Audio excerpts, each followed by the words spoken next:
Donc déjà, merci de nous accueillir aujourd'hui. Donc moi, c'est un peu différent puisque je vais vous présenter ce programme qui a été monté par l'ONG WWF. Donc je ne sais pas si vous connaissez notre réseau. Donc c'est un réseau international. C'est une ONG qui est déployée dans 100 pays dans le monde. Et on a plusieurs bureaux de par le monde qui travaillent sur les questions urbaines. Alors pourquoi exactement on travaille sur ces questions-là? C'est qu'on est parti du constat que, en fait, sur la base d'un rapport que le WWF International édite tous les 2 ans, le rapport Planète Vivante, on constate que l'humanité consomme l'équivalent d'une planète et demie et épuise les ressources naturelles renouvelables de la planète. C'est un petit peu tous les ans, vous entendez à peu près, tous les ans, ça se rapproche en plus, à la mi-août, on nous dit c'est le dernier jour, c'est le overshoot day, comme on dit. Donc c'est le dernier jour où on a épuisé toutes les ressources de la planète. Et donc en France, il nous faudrait à peu près 2 planètes et demie si on continue à vivre avec ces modes de vie, avec ce modèle industriel de développement. Donc pour nous, c'était essentiel. On constate aussi que la population mondiale est devenue citadine. Aujourd'hui, l'ONU prévoit que d'ici à 2050, 70% de la population soit urbaine. Donc il nous faut vraiment travailler sur ces questions-là parce que les villes émettent 70% des gaz à effet de serre au niveau mondial liés à l'énergie finale. Mais pour nous, pour le WWF, les villes sont aussi des solutions. Elles représentent quand même 80% du PIB mondial est installé dans les villes, donc il nous semblait essentiel de proposer des solutions sur ces territoires. Notre démarche, elle est toute simple. On part du principe qu'il faut réinventer les villes comme un nouvel écosystème où on repenserait les formes urbaines, c'est-à-dire on reverrait et on adopterait une densité beaucoup plus raisonnable dans les villes, on reverrait nos modes de déplacement, nos modes d'habiter, on intégrerait davantage la biodiversité, les changements climatiques, on ferait aussi des choses où on puisse montrer qu'il existe des modèles pour s'adapter aux changements climatiques et puis on relocaliserait un petit peu davantage notre énergie. Or tout cela, dans le bureau, au niveau international, on est plusieurs bureaux à travailler sur ces questions. Il y a les Suédois, le WWF qui travaille à une initiative mondiale qui s'appelle Earth Hour City Challenge. L'objectif du défi, c'est une compétition qui est là pour valoriser les actions et les engagements pris par les collectivités pour le climat. Il y a une autre initiative de nos collègues chinois qui s'appelle la Low Carbon City Initiative qui a pour objectif cette fois de valoriser toutes les solutions qui peuvent être apportées pour lutter contre les pollutions locales et puis aussi travailler davantage avec les villes qui sont en pleine construction, en pleine expansion. Nous, au WWF France, on travaille à partir d'une méthodologie qui s'appelle One Planet Living. Donc, c'est une initiative qui a été développée pour la première fois dans le quartier Bed Z, c'est en banlieue de Londres, donc qui date de 2004. Oh là là, désolée, je me rends compte que c'est du scribe. Enfin bon, voilà. L'initiative a été développée pour la première fois à Bed Z en 2004, et puis elle a été reprise en Suède, à Malmö, à Matadesse Simbra du coup au Portugal, à Masdar aux Émirats Arabes Unis, et puis on s'est lancé dans la démarche en 2010 à Lyon Confluence.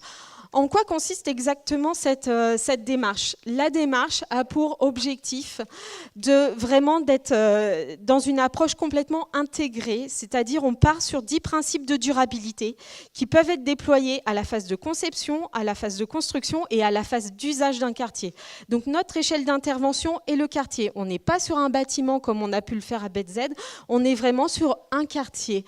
Donc un quartier, ça peut être de 3 hectares à 150, à 200, ça dépend après du projet urbain. L'avantage de cette démarche, c'est qu'on peut l'adapter aussi autour de ces 10 principes, aussi bien sur du bâtiment neuf, sur un quartier neuf, que sur un quartier existant, un quartier ancien. Donc je vous propose de vous présenter un petit peu la démarche qu'on a initiée à Lyon Confluence, qui a été notre premier quartier durable qu'on a accompagné. Je parle d'outils d'accompagnement, c'est très important pour nous. On n'est pas un label, on n'est pas une certification. Nous, on est là pour travailler avec les acteurs du territoire engagés à réinventer la ville. Donc voilà, pour nous, ça c'est très important. ne remet pas un logo. Vraiment, on est là, on accompagne au quotidien la démarche. Ce quartier, comme vous le voyez, il est situé à la confluence entre la Saône et le Rhône, sur 150 hectares. Il est dans l'hypercentre. On est derrière la gare Perrache. Certains d'entre vous connaissent Lyon. Et ce quartier est situé sur d'anciennes friches industrialo-portuaires. Il a la particularité d'être aussi ancien, puisqu'il y a la partie juste derrière les voûtes de Perrache, juste derrière la gare de Perrache, qui est le quartier Sainte-Blandine qui existe, qui était là depuis de longues dates.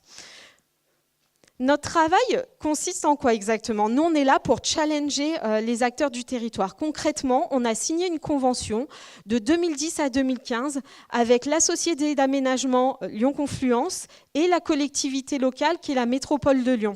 On a signé cette convention et on avance ensemble autour d'un plan d'action durabilité qu'on développe, on fixe ensemble des objectifs, on fixe des actions à mettre en œuvre et les moyens de mise en œuvre derrière pour réaliser et atteindre nos objectifs fixés.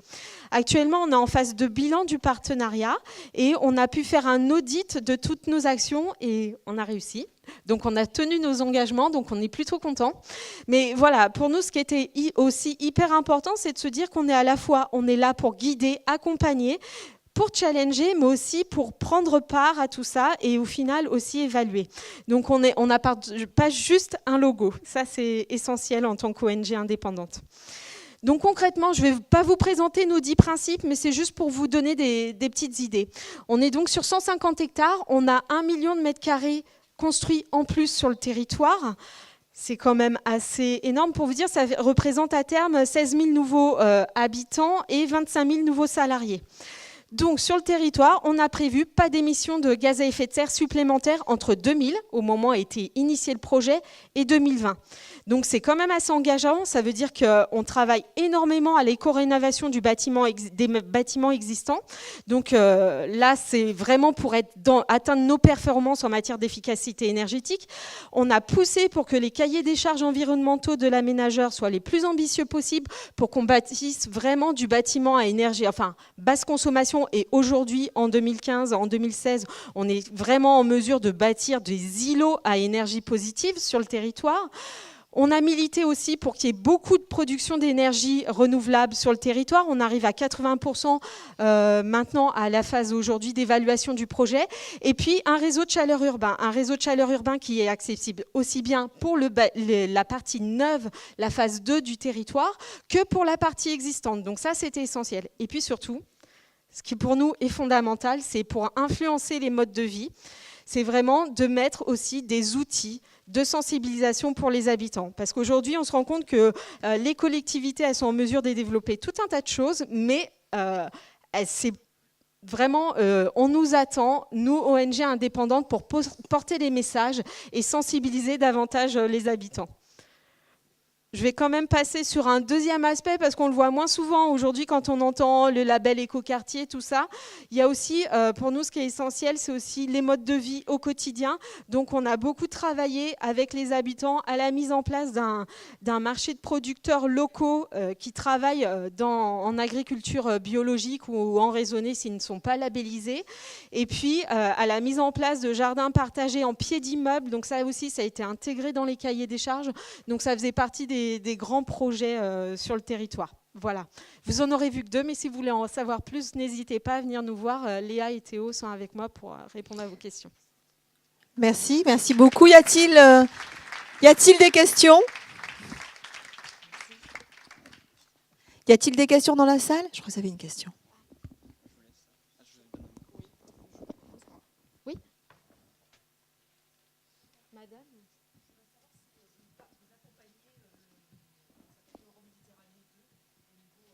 Alors, je crois que du coup, il y a Marseille XXL qui nous a demandé de travailler avec eux sur le projet.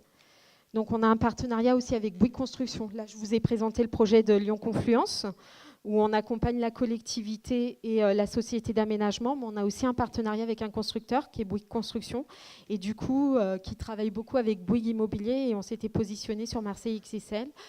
Sur Euroméditerranée, c'est juste sur ce lot-là, du coup, qu'on avait travaillé. Mademoiselle, brillante démonstration plein d'espoir, mais qui va financer toutes ces améliorations environnementales? Aujourd'hui, il existe quand même différents mécanismes de financement. Sur le territoire de Lyon-Confluence, ils viennent de remporter un projet européen qui s'appelle Smarter Together. Qui est porté, c'est un projet H2020. Donc, ils ont monté une coalition, un groupement de plusieurs collectivités. Il y a une collectivité à Munich, à Vienne, et ils ont monté des initiatives. L'objectif, c'est de montrer que l'innovation est possible. Et ils vont chercher ensemble des financements.